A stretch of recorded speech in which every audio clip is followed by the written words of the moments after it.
మాంసాహారం దౌర్భాగ్యం, శాకాహారం సౌభాగ్యం, జీవితం కాకూడదు అభాగ్యం, ఆరోగ్యమే మహాభాగ్యం. జీవులను చెయ్యకూడదు వధ, అనుభవిస్తావు ఎంతగానో వ్యధ.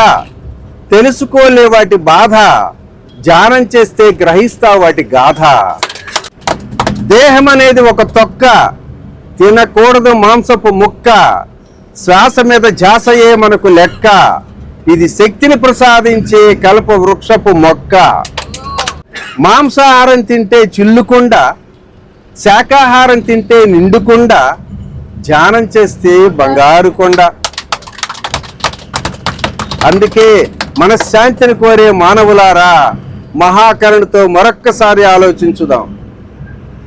నీటిలోన పుట్టి నీటిలోన పెరుగుతూ నిగనిగలాడే చేపలు మనకేమి చేటు చేసే? గడ్డి గాదములు తిని బిడ్డలు వేరే బ్రతికే మేకలు జింకలు మనకేమి హాని చేసే? నీజమును మృంగుతూ తెలవారుతుందని తెలుపుతూ కోతలేస్తున్న కోళ్లు మన ధనమేమి కొల్లబెట్టే?